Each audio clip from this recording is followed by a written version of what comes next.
Ada satu momen Kak, dimana aku udah bener-bener gak bisa berdoa lagi. Engkau katanya bilang kasih kemenangan, tapi kok enggak. Aku recite Daud yang bilang berapa lama lagi Tuhan? Itu berapa lama lagi gitu, berapa lama lagi Tuhan, sampai kapan ini berakhir, sampai kapan ini berakhir. Sampai satu momen aku doa, aku masuk ruang doa, aku cuman bilang, Tuhan ini kayak kekuatan terakhir aku buat berdoa. Mungkin besok aku udah gak bisa doa lagi. Karena aku udah nggak kecewa sama Tuhan, tapi aku udah gak punya tenaga Kak. Aku udah gak punya kekuatan lagi buat doa. Kayaknya mau ngomong apa juga udah nggak tahu mau ngomong apa. Kayak udah semua aku omongin deh sama Tuhan gitu. Kayak tiap hari doaku sama loh Tuhan. Tiap hari yang aku ngomongin tuh sama, hal yang sama, aku nggak berubah, doaku sama tiap hari. Gitu, aku udah nggak punya kekuatan lagi, aku udah nggak punya tenaga lagi buat doa gitu. Terus sampai aku baca firman, baca renungan, bilang, iya karena kamu udah ngomong terus sama Tuhan. Kapan kamu mau denger Tuhan ngomong? Iya. Ya kamu capek orang kamu terus yang ngomong. Iya. Iya. Ya capek kamu terus yang ngomong soalnya. Aku mau ngomong sama kamu ngomong terus. Terus aku bilang kamu capek. Ya aku mau ngomong sama kamu. And abis itu aku bilang oke God. Oke. Aku rendahin diriku. Tuhan mau ngomong apa? Talk to me, speak to me, I'm ready to listen. I humble myself to listen to you.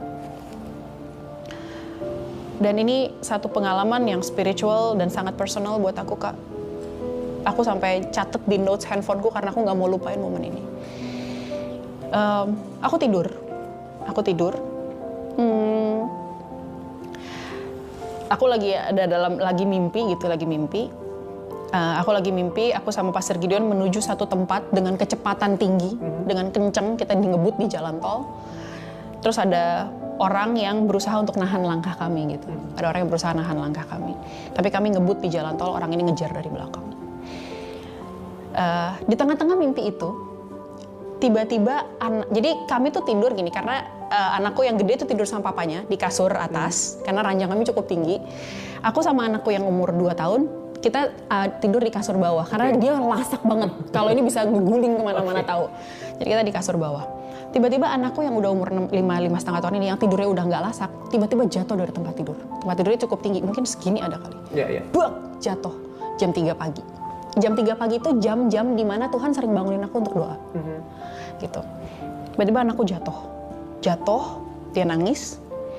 Aku panik kan, aku gendong, aku cek responsnya. Kan kita tahu kalau anak jatuh katanya cek responsnya, lihat nggak, bisa matanya lihat nggak. Aku dengar mama nggak gini, dengar mama nggak gitu. Karena abangnya nangis, adanya jadi kayak keganggu, berisik nih, keganggu. Akhirnya Pastor Gideon bilang, udah kamu jagain yang kecil, aku urus yang gede gitu. Terus kita pasang inilah, taruh bantal di pinggir gitu, di pinggir tempat tidur. Terus aku sambil peluk anakku yang kecil, sampai dia tertidur lagi. Aku tanya sama Tuhan kenapa? Ada apa kok? Di momen aku lagi berat, anakku jatuh gitu kayak, apa sih Tuhan, ini ada apa sih gitu? Tuhan tuh mau ngomong apa sama aku, mau kasih tau apa sama aku gitu. Terus di momen itu,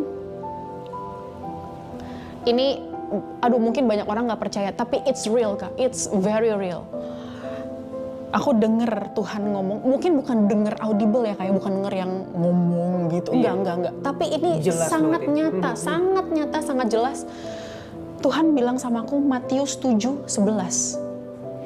Kak, itu bukan ayat yang mungkin ayat favorit orang-orang, mungkin bukan ayat yang orang tuh mungkin kalau Roma 8:28 itu kan kayak familiar banget. Yohanes 3:16 itu familiar banget.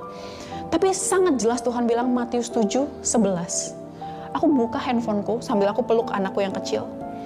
Tuhan, aku baca, aku nangis banget. Tuhan bilang, jikalau kamu yang jahat saja tahu memberikan pemberian yang baik untuk anakmu, apalagi Bapamu yang di surga. Dia akan memberikan pemberian yang baik bagi orang-orang yang percaya berharap kepadanya.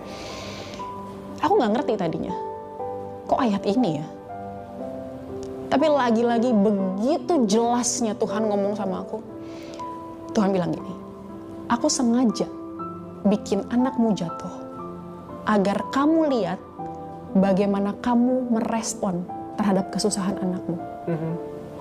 Kamu aja langsung comfort dia, langsung gendong dia, kamu langsung bangun dengar teriakannya, kamu peluk dia, papanya langsung bangun benteng perlindungan di sekitarnya.